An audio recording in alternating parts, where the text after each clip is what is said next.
Hello সবাইকে, চলে এসেছি আবার একটা নতুন ভিডিও নিয়ে। আজ আমি দেখাবো চিংড়ি মাছ দিয়ে ওলের ডাঁটার রেসিপি। ভিডিওটা শেষ পর্যন্ত দেখার অনুরোধ রইল। একদমই টাটকা ডাঁটা দিয়ে আমি আজকের এই রান্নাটা করব। প্রথমেই আমি ডাঁটাগুলো ভালোভাবে কেটে পরিষ্কার করে নেব। ডাঁটাগুলোকে আমি ভালোভাবে পরিষ্কার করে ধুয়ে সিদ্ধ বসিয়ে দেব। একটা পাত্রের ভিতরে পরিমাণ মতো জল আর সামান্য লবণ দিয়ে আমি এটাকে সিদ্ধ বসিয়ে দিয়েছি। চিংড়ি মাছগুলো ধুয়ে পরিষ্কার করে নিয়েছি।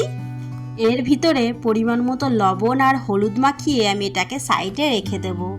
ডাঁটাগুলো আমার সিদ্ধ হয়ে এসেছে, আমি এবার এটাকে নামিয়ে নেব।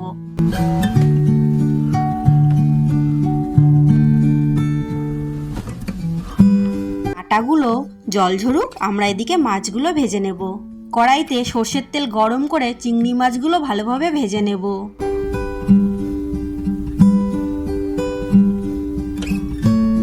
চিংড়ি মাছ ভাজা হয়ে গেছে, আমি এটাকে তুলে রেখে দেব। মাছ ভাজার তেলের ভিতরে দিয়ে দেব কালো জিরে আর কাঁচা লঙ্কা। এটাকে হালকা নাড়াচাড়া করে পেঁয়াজ কুচিটা দিয়ে দেব। পেঁয়াজটাকে আমি লাল লাল করে ভেজে নেব। পেঁয়াজ ভাজা হয়ে গেছে, এর মধ্যে দিয়ে দেবো পরিমাণ মতো লবণ, হলুদ, লঙ্কার গুঁড়ো, আদা আর রসুনের পেস্ট। মশলাটাকে 30 সেকেন্ড মতো কষিয়ে আমি এর ভিতরে দিয়ে দেবো সিদ্ধ করে রাখা ওলের ডাঁটা। মশলার সঙ্গে ওলের ডাঁটা খুব ভালোভাবে কষিয়ে নিতে হবে।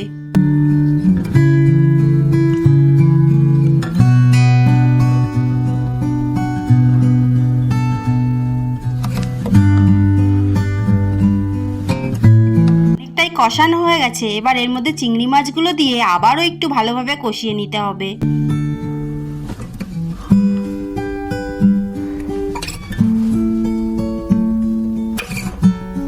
কিছু ভাজা ভাজা হয়ে এসেছে, সামান্য চিনি আর খানিকটা সর্ষে বাটা দিয়ে দেব। সর্ষে বাটা দিয়ে কিন্তু বেশি কষানো যাবে না, তাহলে তিতো হয়ে যাবে। গ্যাস আমি একদম লো ফ্লেমে রেখে 30 সেকেন্ড মতো কষিয়ে 2 মিনিটের জন্য ঢাকা দিয়ে দেব। 2 মিনিট পর ঢাকা খুলে গ্যাসটা বন্ধ করে একটু নাড়াচাড়া করে নেব।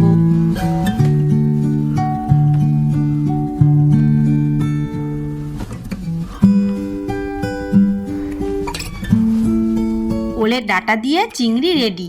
এবার আমি এটাকে নামিয়ে নিচ্ছি। রেসিপিটা দেখে নাও আর বাড়িতে ঝটপট বানিয়ে ফেলো। আর তোমরা কারা কারা এরকম ওলের ডাঁটা দিয়ে চিংড়ি মাছ খেতে ভালোবাসো অবশ্যই কমেন্ট করে জানিও। ভিডিওটা ভালো লাগলে একটা লাইক করে দিও। গরম ভাতের সঙ্গে যদি এরকম এক পদ থাকে আর অন্য কিচ্ছুর দরকার হয় না।